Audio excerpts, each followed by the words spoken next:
Okay, I have tried this several times and it has deleted it like 4 times. So I'm gonna do it again a different way. So this is a secret gift for Grace, which is a grooming conversation. And as you can see, it's really child friendly. I'm gonna just do a quick run through. So basically it starts off with, this is Grace and this is a family friend neighbor that the family trusts and has known for a really long time. And he's always given them gifts and that always just been really sweet. And so it kind of builds up the history, and he is talking about how he has a dog that she knows, and he just had some puppies. And she's like, well, can I go over please? And the mom says, sure, only for 10 minutes, but I'm allergic, so we can't have a dog. Okay, and so it's only 10 minutes. It doesn't start off very long. And then it goes on into their home. She finds a dog with the puppies. It's all true. You know, she can't hold the puppies yet. They're too young.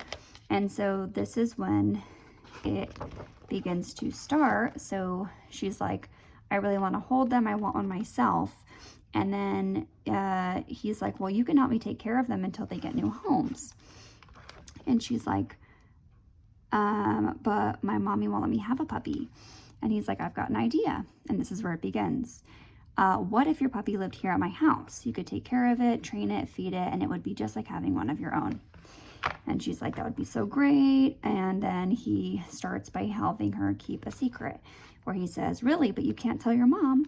She would never let me keep a puppy for you.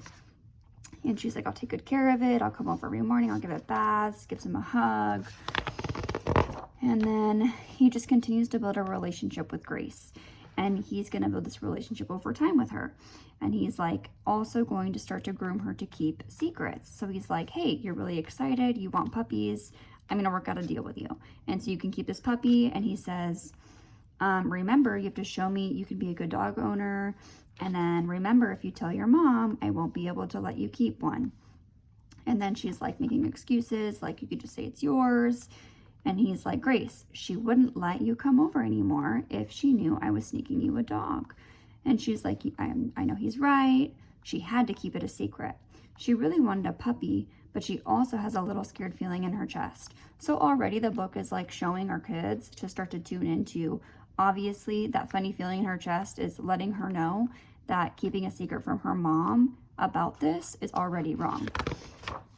And then, so, you know, time goes by, it's been a couple of weeks, the puppies are ready to be held. And so she's back over at his house. They've been building this relationship. She's already been keeping the secret for so long. And then he's like, you can sit on my lap to hold the dog. And she's like, no, I'll be fine. You can trust me. And he's like, remember when we talked about keeping one? And I said he would have to do everything I said. And she's like, I guess, right? Grace felt something in her chest starting to hurt, unsure of what it was. She felt weird about sitting on Mr. Main's lap. She'd never felt this uncomfortable around him before. And then this is when the superhero part comes in, which is really exciting for the kids. So basically the heart alarm is going off because she's feeling uncomfortable. And so now it's going to trigger the Heart Defenders headquarters, which is where the book comes in. And so they actually have like these group of Heart Defenders, and they all tag team, and they're like, when we see a tricky situation, we jump into action, and this is a job for you, and they freeze time. And so she jumps into action, she teleports there, and she's here to save the day, right? So she comes in, time is frozen, and she's like, who are you? Where'd you come from? And she's like, I'm a heart defender, and when somebody's heart sends a signal that they might be in a tricky situation with a friend or family member, I come to help. And she's like, was that the feeling in my body? And she's like, yes, this feels like a tricky situation. Mr. Main is grooming you. And she says, well, what does that mean? And see, the book is not going to go into any inappropriate detail. It's just going to let kids start to know and put together what could possibly be a tricky person or a tricky situation. So she explains over here, she says, sometimes when a grown-up wants to do something to a child that they shouldn't, they spend a long time getting the child to trust them. Tricky people look for children they can make friends with, give gifts to, and even make friends with their families. They work very hard to trap them into tricky situations, and then they can take a piece of your heart. And then, so that is as detailed as it goes. It doesn't give you any inappropriate details about what could happen. It just says, potentially a situation like this could lead to hurting your heart, and we want to protect our hearts. And so, you know, she's like, well, he would never hurt me. He's always been so sweet. And she explains to her that it could take a long time for somebody to build a situation. And they start by little things like, you know, letting her eat too much fudge or keeping a secret puppy from her mom. And then because he's already trained her to keep secrets from her mom, then something else negative might happen. And he also tells her to keep that a secret. So she's like, you know, you need to go home and tell a safe adult, because this will also protect if potentially this person might be doing this to other kids. And so this also will help Grace herself become a heart defender as well, by not only protecting herself, but by protecting these other kids. And so she's like, you need to be like, you've made the right choice. You need to be aware, courageous, and strong. And when you see something, you need to say something. And so she feels nervous. She feels scared. She's like, it's okay to feel scared, but you need to go tell your mom right now. And she's like, well, thank you. I know you could do it. And so time unfreezes. She snaps back into action. She's like, whoa, no, I got to get out of here. I don't want to sit in your lap, and I don't want to hold the puppy. So she runs out, and she's like, great job.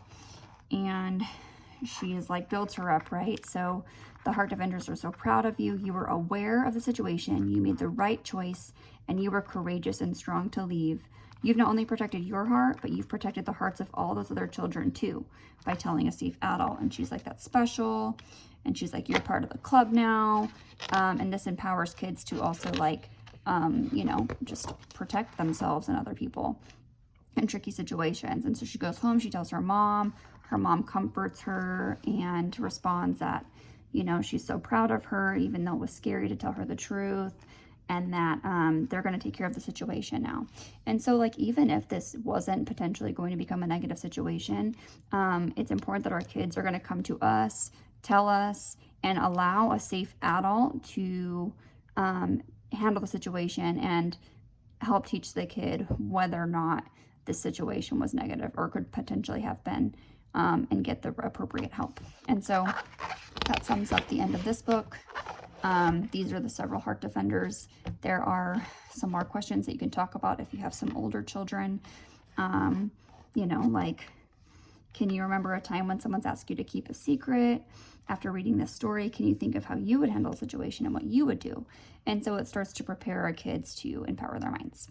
All right. If you have any questions or anything else, DM me.